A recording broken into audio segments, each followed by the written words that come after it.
What's up, Bernie Army? This is BryceAllen13 here once again, bringing to another reaction video. And this one is how I made my Lovey World finale behind the scenes. And this is Stampy's behind the scenes video of how he made the Stampy's Lovey World series finale, the Thanks for Watching episode. And I think this is the final behind the scenes video he did in Lovey World. Well, at least based on Lovey World.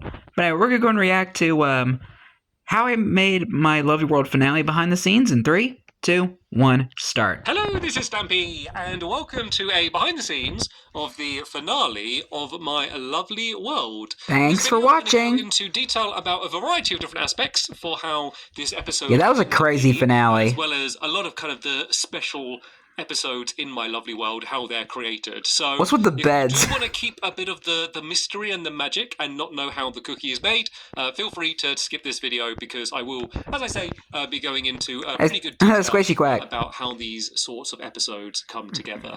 So right then, let's get straight into it. I love watching these behind the scenes. I love to see the concept how Stampy makes these videos. And that was decided a long time ago, like maybe like 5 years ago or something. I'm not sure exactly when. Dang, about that, I mean, that long ago? Ending, like the final shot and like the actual kind of like last, I guess, 3 minutes, I was pretty... So he had this plan for a long time. As well as the title of the episode as well. I knew I wanted to call it Thanks for Watching. I thought that was just a nice, simple title that kind of summed up what it is. It was pretty clear to everyone that this would... Thanks for watching Stampy's Lovey World. By that title. And yeah, it just sounds quite nice. So that was all decided from a really long time ago. I also knew I wanted a bit more of an old school fight with Hit the Target. Like I wanted to like hit the target.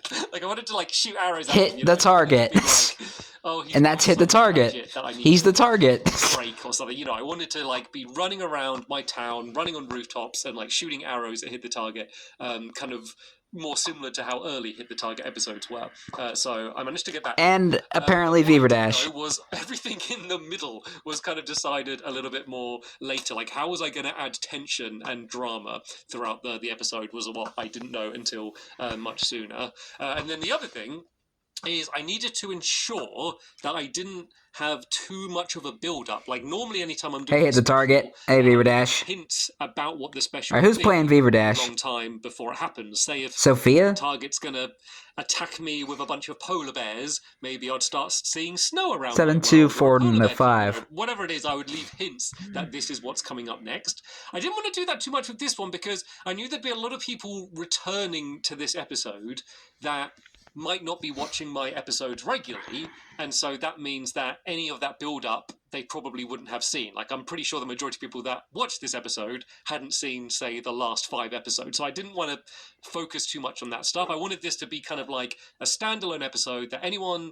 who watched it would at least have a... But it was also kind of an arc, going on, and I'd because all the books that Viva Dash wrote, in my commentary from... all the letters that she sent. The other big thing I needed to work out was the love garden. There was always... But it also kind of makes sense as well. Who is the final person I'm going to add to the love garden?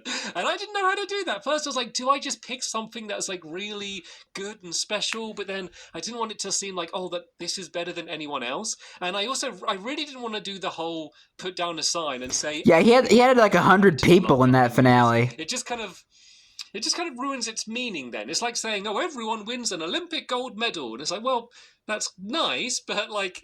the gold medals that anyone had won before are now almost meaningless. So I didn't want to do that. And so the way I kind of compromised and did something in between was I just added loads of people. And I think it just turned into a really nice bit where I kind of... like a whole bookload of people. One person, or I add one group, and then I'm like... that was probably one of the funniest bits of the finale. This person, and I keep going through.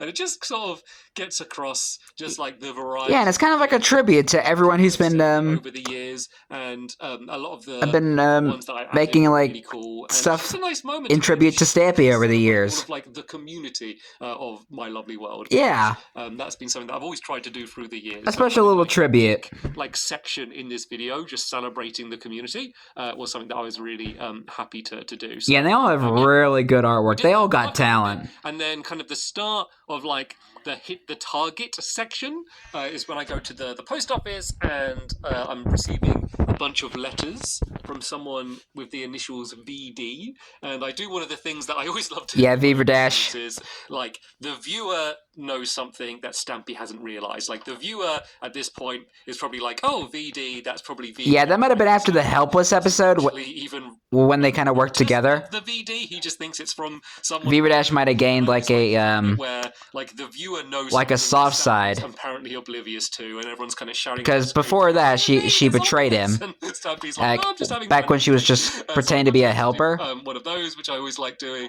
But since he helped her, back in the day, I'd get a lot of comments from people that don't realize that, like, now she's trying to help him. Set it up, and they just are so invested in secret in the character that, you know, they kind of are taking everything at face value, which I like. The whole thing about me mentioning, oh, I keep getting letters, but I haven't been bothering to check them. So that actually, just like your comments. To this episode, so there was, but it would make sense because there's like 100,000 or 100 million comments like per video or something. I don't know. Accidentally walking on the pressure plate. It's just a metaphor. Meant sometimes when I ran past the post office, it would be basically saying that I have a letter. Like, there's just a bunch of comments saying like, Stampy has shaped my childhood, or the chicken had laid an egg. I see that a lot. And like, that's like that I'd realised, and I was like, oh, I could make the most of that. I could pretend as if, oh, throughout the years I've been getting these letters that I haven't been checking, and it almost makes it look like I was super clever and I was setting up this episode from years ago, but I wasn't. But I guess I was quite clever for deciding to incorporate that. But yeah, I get the letter from Hit the Target. That's when things get serious. That's when the music starts coming in. That's when the saturation decides to drop and the contrast goes up, just to kind of mark, oh, we're getting a little bit more intense here. There's not too much to say about the music. Attention to detail. The music, I just look through royalty-free libraries and try and find music and spend a lot of time matching it up with the action and making sure everything lines up perfectly and it fits tonally. Yeah, I really like the music he puts in the videos. Buying a lot of that royalty-free music, that's kind of like the biggest like budget spend, I guess, for one of these episodes. But I don't have a composer. I'm not like custom doing it or anything. I'm just spending a lot of time picking the right songs and putting it in the right place from a variety of different websites. I honestly thought Stampy actually made these songs. And Hit the Target does his slow, dramatic turn. Yeah, the creepy head turn. Fun. I just like kind of playing up the drama of that section. Like, that is just like pure cinema. He starts putting down a sign, and I say like, something like, oh, it's not 2013 anymore. This isn't 2013 anymore, Hit the Target. Myself, because that's what it'd be, this big dramatic episode. That was a funny little reference. Someone to write a sign for ages. So that things like that, those maybe even earlier than that. Pre-planned. So I don't script my commentary for these videos. I wonder what Hit the Target was gonna type. And then we'll do the action, and then I'll do the commentary after. So, whereas for one of my normal episodes, I'm obviously playing and talking at the same time, for most of these episodes, not all of them, but certainly kind of the ones... So weird seeing Lovely World without ray tracing. I did live commentary. I guess I've just gotten so used to the ray tracing. Fully focused on the gameplay, and then directing the actors while I'm playing. And then doing the commentary after, but then the actual commentary itself is unscripted. So I'm just watching. Kind of wonder who's playing Hit the Target right now. Everything that I do, and I'm talking through it. And in many ways, that's harder, but in other ways, it makes it a little bit easier and a little bit more consistent. Like, I doubt it would be the original Hit the Target 98. If it doesn't go well, I re-record it. But it's only for these special episodes. But then, as I said, for specific lines like that, I will often make like a note of a line. I mean, I would be impressed if it was Hit the Target 98 who actually reprised his role as Hit the Target throughout all that time. That was an accident. That was not a pre-planned moment. Yeah. I love it. Because... yeah, kind of improv. I want to raise the tension. I always just put a dog in danger. Sounds really mean. But if you think about it from the viewer perspective, they know we're playing Minecraft here. They know if I die, I'm going to respawn. Like, I've kind of used that as Barnaby can. It's like, oh, I'm really panicking and I died. I'm like, oh yeah, I'm back, I'm fine. It's Minecraft. But if unless it's hardcore mode. Forever. So anytime I want to add real tension is I do something with dogs or mobs, because they're a little bit more... Yeah, don't hurt Barnaby. I kind of just like the danger. Oh yeah, and here's the Coliseum. It was real. Like, if Barnaby Hit the Target's at a trap and set reloaded the save. You can't really Squishy is playing Hit the Target. Intentional. So I always like to try and get checkpoints when I'm recording these episodes because they often take quite a few takes. And if I did the whole episode, that 20-minute video in one take, if something goes wrong, Squishy Quack set game mode to creative. The entire thing again, which can be a little bit painful. I'm very conscious of the time of the helpers that are helping me out as well. So yeah, going into the Nether was a good checkpoint because basically we go through the Nether and I basically have to quit the game and I make a copy of the world, and that's basically a checkpoint. Yeah, because you don't have the exit without saving thing like on the old Legacy Console Edition. So on the Console Edition, I would have just saved. Yeah. That would be my checkpoint. And if something went wrong, I would then exit and just reload the world. That was for when Bedrock was coming out and I found out I wouldn't have exit without saving. Yeah, that sucks. I was so adamant that it should be added and stamping my little feet about it was because it would make these videos so much harder, and it did, especially for this next section, because the next section was the battle in the arena. Yeah, but I wonder how many copies of the world he had to make throughout the time. No less than 28 takes for us to get the one that we. I honestly would not. I'm not surprised because I don't know how he survived that Coliseum. Footage from Squishy's view, who was one Squishy! of the actors. The other two actors for the majority of this episode were Sophia and Jamie. Who have played Minecraft helpers for quite a while and a variety of different characters. They kind of would. I don't think we've ever met them. Characters as well. And we would keep switching around, but it's been different over the years. Like, there's always people are so weird with helper stuff. Like, people are always like, "Oh, we found out who the helper is. I found out that Polly is this." And the reality is these characters have been played. Polly is not actually a reindeer. She's a robot. It's on changing, and some people would play them for a longer time. You see what I did there? Every now and then, if we need like an episode with more people, but I intentionally decided to turn them into characters rather than having actual people. For one, I think it helped with storylines because. Like, I could say... I mean, it makes sense. William's like this, Fizzy's like this, and then no matter who's playing them, then they'll have a consistent character. I also just like them not being tied to, like, real people. Like, I like them being just existing inside my lovely world. Yeah, like, also just, like, the logistics of filming. Like, people... Yeah, we could just create our own characters. The same people were kind of playing these characters every time. Unlike the helper that must not be named. I don't know, they just don't want to join. Like, it's fine. Like, someone else can play them. So that's kind of the reasons I switched over to kind of having these fictional character helpers. Yeah. Than as it was at the beginning when it was just kind of like, oh, I'm recording. If anyone wants to join, just join my world and be in the background. Like, back in the day, they couldn't even hear me. Like, I would just be talking and then everyone would just be doing their own thing. And if it kind of lined up with what I was doing, that was good. But it's changed a lot here. Anyway, you're seeing quite a lot of these takes playing. Yeah. We had to do this. I lost track. For a very long time. I had to make a lot. Lost count how many times he died. Part of the world. So the thing that Hi, Fizzy. not kind of consider is that there's kind of a few main ways for this to go wrong. The obvious one is I die. The other one is yeah, because you have all those piglins. You would not survive a piglin attack. Win too easily. Like, that is or guests. I want this to be dramatic. I wanted this, as I said, a big group of because you have so much stuff happening. It's very hard for me to control. So if I'm there with like half a heart. And there's skeletons and zombies around. Yeah, and the wither skeletons too. They take out I'm not using mods. I'm not invincible. Like, that adds real tension. Whereas if I'm fighting hit the target and I'm weak, it's like, oh, hit the target could just like accidentally miss you or like stop shooting you. Whereas skeletons don't play ball with that. So one of the things is there was quite a lot of takes that could have been fine. But I was just like, you know what? I think I just did too well. So there was a lot of balancing about how many mobs do we spawn, how many do we start with, at what point do the helpers come in to make... Yeah, for some reason when I was playing around with the Coliseum... really, really weak and struggling... I barely ever had any mobs. End up dying. Like, I barely had any mobs ever spawning, so... just win too easily, and it's just a boring... Because I was like, how did Stampy even do this? One take that was like... I bet he had to spawn a bunch of mobs beforehand. Copy of Lovely World 215. Doing it again, and they kind of put their foot down saying, you're not happy with that, are you? And I was like, no. Yeah. Bad because we'd been obviously doing it looked like he had to make so many copies of that world doing this crap. Sophia and Jamie for allowing us to do so many takes to get it right. And then the final take was really cool because I had the moment where I accidentally broke the scaffolding and we all fell down.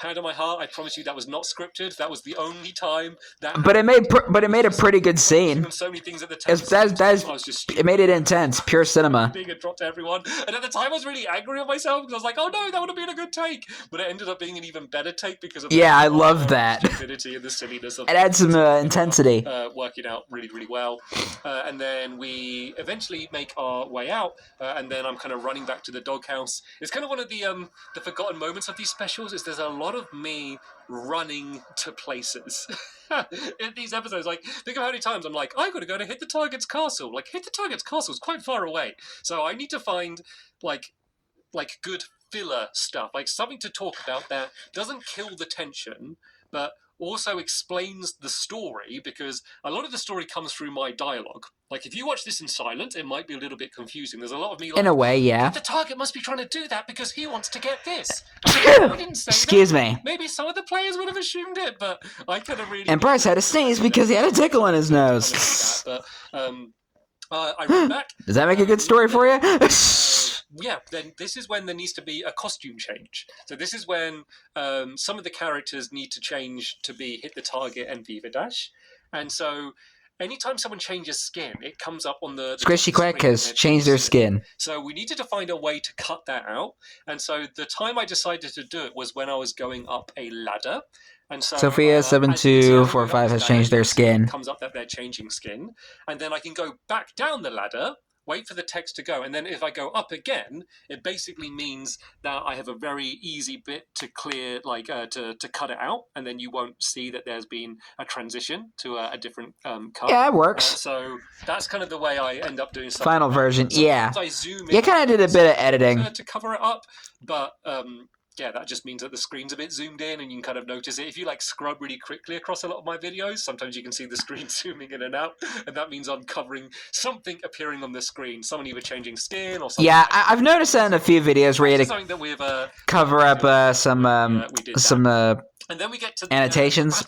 The battle with Hit the Target that I wanted. So I really wanted to focus on this battle being quite improvised, almost entirely improvised. So we knew where we wanted it to start. Yeah. We knew I wanted it to be kind of bow and arrow fight, because that's kind of what Hit the Target's all about. And yeah, he's hitting the target, which is Stampy in his case. Bow and arrows, because if we're hitting each other with swords, it's very hard to justify why would we ever stop hitting people with swords until they die. So the range fights work a little bit better. And then we knew, obviously, the bit where Viva Dash goes to hit the target invisible, but I become invisible. Like, that bit was planned because that is the justification for the fight ending without one of us dying. So the battle went... I mean, that works. We did quite a few different takes. There's takes where I died. There are takes where I think died. Yeah, there was quite. I think one of the more intense moments is when Stampy had to like kind of break into the hotel and it's been kind of top of the hotel. There's a bit where I'm like, I'm looking. So Squishy was yeah, this is what I'm talking about. To me, like I'm on this rooftop, and I just couldn't find out where they were, and I kept looking. Yeah, where is and then he was like right behind him, right next to me, and attacking. Yes. And I panicked. Yeah, that was one of the intense moments of the episode. Well, but that was real. Like, that was a genuine, like, we were just trying to fight each other, and then when one got weak, we'd call it out, and then our aim would suddenly get a little bit worse. But then, yeah, I'll use the invisibility as the way to escape, and kind of, I was able yeah, so was the hit the target jump scare not planned? And then we did actually a whole take to the end of the episode there that I once again wasn't happy with, and we ended up doing the ending again. But yeah, I go to the castle. I can see Barnaby. I see like the little model. I always like changing Hit the Target's castle in like every one of these episodes that I go to it. There's either some addition or some change. So I was like, and remains of like old attempts, like from the old battles. His version of the Love Garden. So I knew I wanted something different. So I did the idea of he had kind of built like a miniature of the Colosseum as if he was like designing it. And so yeah, a little diorama. Also gives the justification for how they snuck past me without noticing me, because I kind of come up as they're going there. So I put on the armor and I go out, and then yeah, this is like the big moment. This is like the confrontation and I guess the speech. So the final moments in Lovely World. Pre-written. You can probably tell because like you can kind of tell just the way I'm speaking that that I'm reading from a script rather than talking. Like, you can probably tell this episode, I'm not reading from a script, I am just talking. But Yeah, I'm he's not an actor. commentating. Like, sometimes in these episodes, I see Narrating. going like, oh, his acting's like so cringy or is so bad. It's like, yes, because I'm not an actor. Dang. Like, I'm a YouTuber. Like, I've never said to be an actor. Like, I've always just been like silly, and I like doing it. I love kind of overacting with like these sort of things and like panicking and screaming that it's hit the target, even though like it's a video game. We all know it's a video game. Like, It's only game. Why do you have to be scared? Yeah, I do wish maybe on some of these more heartfelt moments I was able to make it sound more natural, but then like the words I write down are genuine, and me kind of constructing the script is, I guess, is where the meaning. I mean, it was a really good story. I really liked how he did the finale. I'm a little bit disappointed about how this bit go, and I only think it's because I didn't give myself enough time, and that is one of the downsides of when you aren't doing the commentary at the same time. Even though I did kind of speak out loud the speech, I think I never give myself, I always do this, I never give myself enough time, and I think this part comes around a bit rushed. I think after like in the Colosseum and we've hit the target, it's what I think of some like show finales. I feel like they're either poorly written or rushed. Really? Like, that was quick? I wish I allowed myself. Avatar: The Last Airbender. The finale for that one was absolutely satisfying. I did say, but just to pace it out a little bit slower and not give the viewer. Yeah, but like other finales I've seen in different shows were either rushed, poorly written, disappointed with, or could have been better. But yeah, that's basically it. That was the. Not all of them are bad. All along was. But I think some of them could have been thought out more. The realization that. But this one was pretty solid. This one for Lovely World was pretty solid. Of everything he did and plus, it makes sense. He's got all of his friends, and that is what matters more than the actual world. Yeah. And there's obviously metaphors there in terms of the friends you've made and the memories you've made as well. Continuing to make more videos isn't what matters. It's the memories that everyone had for the whole time that was going, and we can leave with all of those, and that's kind of what matters. And then I guess people can decide. And Hit the Target can just have the world all by himself. You know, you could say technically Hit the Target won. He got what he wants, but then we all leave. And we're a group of friends, and he's kind of just left there in this world that he didn't build by himself. So, yeah, you can kind of take... Except the castle. But I guess before that final shot, there's the montage. And I found this music, once again, just royalty-free music. I just looked for a long time. Yeah. I fell in love with the song, and I was like, this is... Where we see all Stampy's friends for the last time.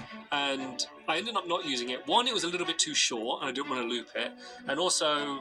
it just didn't tonally fit. Like, it had like the nostalgia value because obviously it's a song that people have heard a lot. So I think I could have made it work, but I think the song I ended up choosing worked better. And these sort of montagey moments, which I very Lovely World, like I very rarely cut in Lovely World. I always like doing the single perspective from me, and I always feel like there's sometimes like I see sentiment of like, oh, Stampy's videos are quite like lazy or easy because he just does like one take with commentary and he doesn't add much editing. It's like, dude, that's so much harder because when I cut, all of these times... You just spawn another Gregory Jr.? It doesn't matter. Like, when you can cut around, it's like so much easier than trying to do it all in one big long take. So you can see some footage here. I think Squishy was playing me during this footage, and... yeah, we basically went around. It was a good excuse to kind of... maybe that might be the reason why. Both some old things, kind of just for like the nostalgia value for those that were returning, just like, hey, remember this place, remember this dog, remember this, like, remember the mini golf course, and then also... Yeah, remember all these characters. People that may not have continued watching. I wanted to give some glimpses of some of the newer things that I've been building within the last few years. Yeah, and the new friends he's made, like Lucky Cat and Dawdle, and... I just got a group of friends in, all people that were able to join and dress up in skins to play all of the characters as they're all walking off into the sunset. As per usual, as you can probably guess, Mr. Night Fox is fizzy. To get it right, just to get... Alright, who's playing Polly? In Bedrock is... Desolate Vex? Or something like that? What would it say? Players and mobs and stuff isn't very far, which meant that, like, everyone would, like, disappear, like, way too soon. Like, I wanted to hold in that shot for longer, and you really see people walking far away, but I couldn't really do that, so I had to get the time... And there's Beaver Dash with the parrot. I was, like, turning the camera, they're close enough, so we do get a good few seconds seeing them walking away. Yeah. And then every time it went wrong, we'd have to break away all of the snow because of all of the snow golems leaving the snow everywhere. Yeah. Another bit that I messed up on is I was meant to be riding Harry. So I had a shot that I had already recorded where I go and get Harry and I ride off with him. And the idea was I was going to be on Harry, the horse, and everyone else was going to be around me. But with all of getting everyone joining the world and stuff, I forgot to ride Harry. And so I had to reshoot the bit with Harry where I opened the trapdoors or the fence gates and I just like released Harry. So the idea was he's just running free and he can join us or not, which I didn't like as much. It kind of works quite nice because it's like, oh, we're letting him run free, but I did like the idea of, Yeah, I don't like yeah. I took everyone That like apart that from bit, you could Harry. take it with But a yeah, that's just one of these little with niggly a things. teaspoon Like, I of could go sugar or through and point salt. out loads of little niggly things that I I like like, it. but I really want this to be more of a It's like, positive did Harry join or no? about all of the little bits that went slightly wrong or things I could have done better. Because overall, I am happy with it. Yeah, it's a pretty solid I finale. have been, and I never even liked that attitude because if every one of these videos I try to make it perfect, I'd spend so long in it, and overall I'd make so many. Yeah, I think you did a pretty good job on this video. I wouldn't improve as quickly, and I think that I much prefer come up with an idea, make it, go to the next idea, rather than like come up with an idea and then spend like ages getting it exactly perfect because you just make less stuff, and I think that's less interesting and less fun. But this one does hit a little bit differently, just because like normally I'd do one of these videos and whatever I didn't like about it I could be like, oh, it's okay, I'm going to do another one, I can address that in the next one, or But this is the final one. idea into the next one, whereas this was like the final one, so all of those the final episode, completely happy with the big finale, like gonna stick with me a little bit more. Like I was really worried that people were going to be disappointed with this episode, that they expected it was going to be something bigger or something more. And I think maybe there was some of that. I think people liked the very, very ending. I think they liked the montage and us walking off. And I think people did enjoy the rest of it, but maybe they were expecting a little bit more from me. But I think, like, to be 100% honest here, like, one of the reasons I decided to end My Lovely World is because I didn't want to do it anymore. Like, my motivation had dropped Oliver so Guide low. 91. It goes up and down, like, throughout the years, and depending on what I'm doing, sometimes I have an idea for a specific mini game, and I get all excited again. But overall, like, I got to a point where I kind of just didn't want to be making these videos anymore. And I mean, I can understand that. I was in when making this episode, and I kind of had to force through it because I wanted this to be a special episode and I wanted a nice ending. Yeah. An actual ending. I didn't want to leave it too open as if, because I'll be back in a few years, like I wanted to be like, no, it has ended. Yeah, Amazing Rocks. I think I did 48. achieve that. But, I wasn't in the same mindset that I was, 10 years ago when I mean, it makes sense because he's been doing Lovely World for over 10 years. The truth is I want to do new things, and I am doing those things, and I'm having a great time. Anyway, sorry, I kind Smile, everybody. Off topic here. But yeah, that's basically how I made the final episode. There's probably a few little minor details, but if you do have any more questions or anything else that you want to know about, feel free to leave them in the comments down below. I will 100% be going through and trying to reply to any ones. If I don't reply Wednesday 24. I don't I'm kidding. Yeah, thanks so much for taking an interest in this. Hopefully you did enjoy the finale. I did. Thank you for all of the support. Even when I reacted to it. We'll see you later. Bye. Goodbye, Stampy. Goodbye, all Stampy's friends in Beaver Dash who walk away into the sunset in the finale. A beautiful sight to see. I already addressed how I felt about the finale, so if you haven't seen my reaction to the Stampy's Lovely World Series finale, you can watch that if you'd like. It's kind of where I went into more detail about like the finale and the series in general. So go check that out if you're interested. But it's cool to see. But it's really cool to see how he made the finale because, well. Because I could tell it had a lot of like he put a lot of work into the finale to make it good. Because that's what I say about like shows and stuff. If you're gonna end a series, you have to end it right. Like a series that's been going on for a long time, you have to end it right. You have to make sure you tie all loose ends together and like anything that's like that's been mentioned in. Throughout a series, like problems get resolved. You got to end it right without anything without any plot holes or missing. a show that you plan on making for a long time has a lot of work put into it. Like, you gotta make sure you tell every story for it to make sense, and make sure all loose ends are tied, and every character has a happy ending. Well, depending on the show, really, but you kind of get the idea. A lot of work goes into a show for everybody to enjoy, you know? I hope you guys are getting what I'm saying. Because an entire series, like making shows, is a form of art, and you can't rush art. So I can understand that as a content creator myself. But anyway, I hope you guys enjoyed this episode, as I had fun reacting to this episode. In the next episode, I don't know what it's going to be yet. It will be another Stampy video, but I'm not sure what it's going to be yet, since we've reacted to all the behind-the-scenes videos he did in Lovely World. I mean, there's still... Yeah, I'm probably going to still watch some stuff on the Stampy Long Nose channel.